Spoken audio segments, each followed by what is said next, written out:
Chapter 3. Ramar began to understand that everything around him held something that he could learn from, and as they walked and talked and played together, Lydia showed him how true that was. Every hour, every day. You can even learn from that little frog, she told him one morning, and she pointed to a small piece of sculpture half hidden by the lilies near a small green pond. It was a tiny gray frog, perfectly chiseled by a master's hand, and it rested on a mossy rock near the edge of the water. And its green frog friends jumped all around it, laughing, croaking, swimming in the water, while Ramar watched them. What can I learn from a frog of stone? Thought Ramar aloud. It cannot speak to me, can it? Well, not in the way that you and I speak, Lydia told him, but he can teach us something all the same just by being here and letting us see him once in a while. Then Lydia recounted the story that had once been told to her in the days when her spirit was as new as Ramar's and as eager to learn. The frog had been chiseled, she said, from solid granite many lifetimes ago, the work of an ancient master. The master's name was Baru, and he was uncommonly wise and gifted, so much so that his paintings and sculptures were admired and treasured by all who saw them. Baru was revered, said Lydia, both for what he created and for his love of truth, and because he was thankful for the talent he had received. He had spent much of his life trying to decide what great monument he would create in return for his gift. What could he leave behind for those who would follow? What great work of art? What magnificent sculpture? What could he say that spoke of life and how much he loved it? Ramar was all ears, and he and Dove moved closer as Lydia told them the story of Baru and the gray granite frog. Baru tried to create in stone what he felt in his heart, she said, and his works became known throughout the world because of their beauty, yet none seemed right or worthy of the monument he wanted to leave. And finally, in frustration, he laid his tools aside. Then, according to legend, Lydia explained, Baru heard a voice in his heart, and it told him to walk among the people of his city and to observe them in their lives.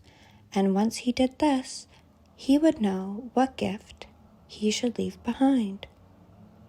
So Baru followed his heart, Lydia continued, and he went out among the people, and he watched them and spoke with them, and he learned about their lives, both those who were strangers and those who were friends. The years went by, and season followed season, and day followed day. There were also those who followed Baru and sought his advice because he had proved himself both wise and caring, and they felt warm in his presence as he had in theirs. Was the granite frog his friend? Asked Ramar. Lydia laughed at the interpretation and told him that frogs and people do not mix too well when they live on earth together. That only happens here, she said, where we understand each other. Then she paused for a moment and went on with her story. Baru grew to be very old, she explained, with a marvelous white beard that reached nearly to his waist and eyes that sparkled welcome to everyone he met. And though his hands were rough, and his clothing too, he remained a gentle person with a strength not tempered by illness or time. He especially loved children, Lydia recalled, and every day they would come to sit on his lap, and he would tell them stories and share his wisdom and his laughter. Then one day a child brought him a small gray frog and laid it in his hand, and the frog was dead. The boy, his eyes wet with tears, touched it with his fingers as it lay on the old man's palm. He asked Baru why his pet had died, and Baru drew him close in his arms and told him the story of a frog he once knew that could never make up his mind. It never knew which way to jump, he explained to the boy, unless someone told him or helped him decide. Then one day, when all of his friends were away, this little green frog sat alone by the pond, trying to decide which way to jump. There was a lily pad, all soft and green, that was to his right, and a comfortable log that was just to his left, and both were tempting. First, he would decide to leap to one, and then he would decide on the other, and then he would change his mind again.